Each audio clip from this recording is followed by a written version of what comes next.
My name is Michelle Gerardo, and I'm the CEO of Habitat for Humanity Spokane. Habitat seeks to put God's love into action by bringing people together to build homes, community, and hope. We work in partnership with qualified families earning 80% or less of the area median income, who demonstrate need, ability to pay, and willingness to partner. And in return, Habitat provides a new or renewed home with an affordable mortgage of no more than 30% of a family's monthly income. Habitat has seen an increase of over 300% in applications for its homeownership program. Owning your own home builds strength, stability, and self-reliance. It's through that shelter that we empower. But today is a really special day. We're here to celebrate not only the completion of this home, but today is also Giving Tuesday. The generous giving hearts of our partners, volunteers, and donors have been instrumental in completing this home. I'd like to especially thank the City of Spokane, Banner Bank, the West Central Development Project, Bank of America, Pemco Insurance, the Women Build sponsors and donors and volunteers, the Inlander, iHeartMedia, Fairchild Air Force Base, Manito Presbyterian Church. And those partnerships are so important, but so too is the partnership with the Brown and Rowe family today. The Brown Rowe family will be closing on this home after hundreds of hours of sweat equity, saving for their closing costs, completing homebuyer education courses. Soon they will become homeowners, building equity and paying no more than 30% of their monthly income towards a safe, decent, and affordable home. There are many unique things about this home, and this is the 335th Habitat home here in Spokane County. It is also part of the Derelict Housing and Acquisition Program, a partnership with the City of Spokane and Habitat for Humanity to purchase blighted homes in Spokane neighborhoods, rehab, revitalize them, and then sell them to Habitat partner families. I'd like to introduce you to Doug and Penny. Penny's going to share a few words about this family's journey to homeownership. Hello everybody, I'm Penny. This is my husband Doug and our two youngest children, Kiara and Connor. When you live below the poverty line your whole life, you quickly learn that most things that others take for granted seem way beyond your hold. Owning our own home was one of those things, a wonderful dream that will forever be beyond our grasp. Even though we longed to have a permanent place to call our own, a home where we were happy, a place where we had a yard to enjoy, room for me to have gardens and a clothesline, a place where we could be ourselves. We were resigned to apartment living. I can't tell you how many times I have cried knowing that cramped, run-down apartments were the best that I could do for my family. My kids had never had their own yard to play in. They never had the opportunity to have a backyard birthday party, to camp out with their friends in tents that they put up behind their house. They never had their own swing sets or a place to play with their toys where they weren't bullied by other kids or had their toys stolen off their porch. We have often lived in apartments with appliances that either didn't work at all, or at least not like they're supposed to. We had windows and walls that grew black mold and mushrooms that grew in the carpet in front of the sliding glass door. Unhealthy conditions like these constantly made my kids sick growing up and causing them to miss a lot of school. Safety was always a concern for my family as well. From living in apartments where the cops showed up at least once a day, to watching drug busts happen in the parking lot, and my downstairs neighbors being busted by the FBI. That was an interesting one. As well as my youngest son Connor getting a tooth shot out by a kid with a BB gun. Situations like these made it dangerous for my kids and I to go outside of our various apartments. I became disabled in 2013, just 2 years after having graduated from Eastern Washington University with my bachelor's degree in elementary education. I had gone back to school so that I could improve our lives while doing something that I enjoyed. However, that was not meant to be. Low-income housing is limited and very hard to find in Spokane. And when you add trying to find handicap-accessible low-income housing, it's nearly impossible. Our current apartment is described as ADA accessible because it is on the ground floor, but it does not have anything inside to help those of us with disabilities. There is no grab bars near our standard height toilet.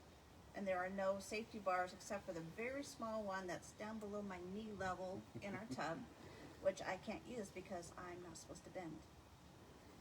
I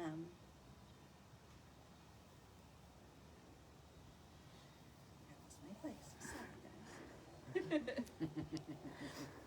The sides of the tub are so high that my foot catches on the side, so that I have to have my in-home caregiver, Doug, here to help me get in and out because my foot catches and I've almost fallen many times.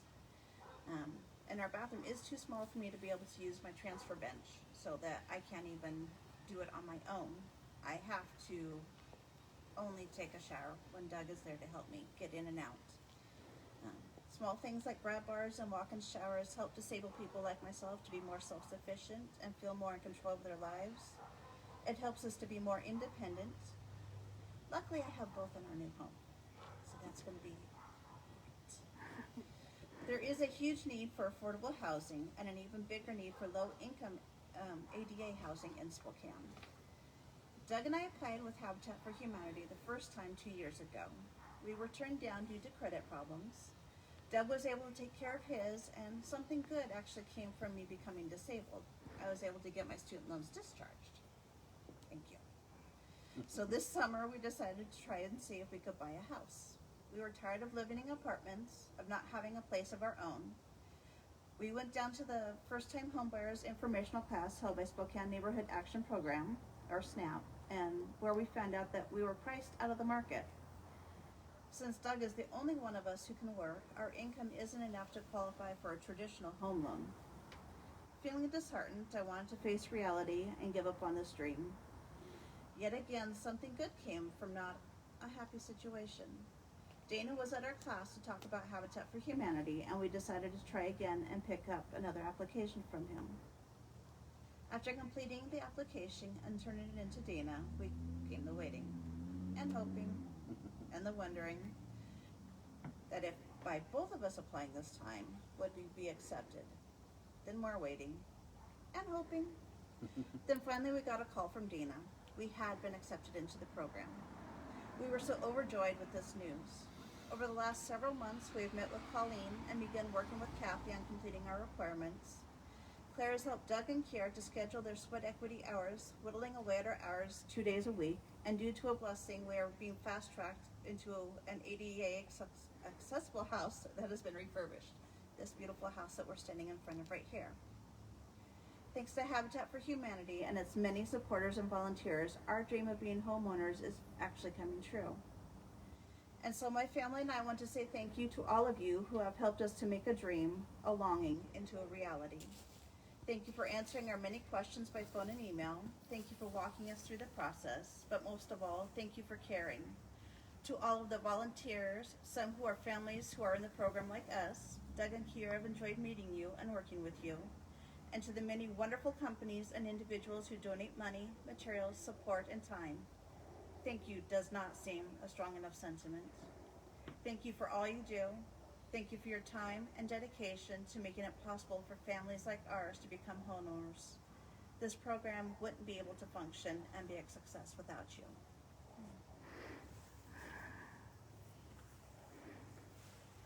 That was really, really incredible. Thank you for sharing, Penny. So this year has been unlike any other. Through the pandemic and economic uncertainty so many of our neighbors are experiencing, home means something so much more. Home is our refuge, a basic human right. Nearly every issue we discuss can be solved with a safe, decent, and affordable place to call home. Our health, physical, mental, and financial all rely on access to homes and thriving communities. While Habitat is an ecumenical ministry, we celebrate our open door policy in partnership with all faiths and no faith. Habitat has a vision of a world where everyone has a decent place to live. And with this, we want to share some well wishes. May this home be a place of happiness, laughter, and love, a refuge from the difficult days to catch your sorrow and sow health and safety. May this home capture your stories, traditions, and memories, your hopes and your dreams. A home for the most adventurous plans you've yet to make. To all those who live within these walls, may this home provide comfort, creativity, peace, and love. Congratulations. You did it. Woo! Our dedication celebration is complete. Thank you for joining, and please, please support Habitat for Humanity Spokane on this Giving Tuesday to allow for more families like Penny and Doug's to have an opportunity for an affordable home. Thank you. All right. It's warm and cozy in there.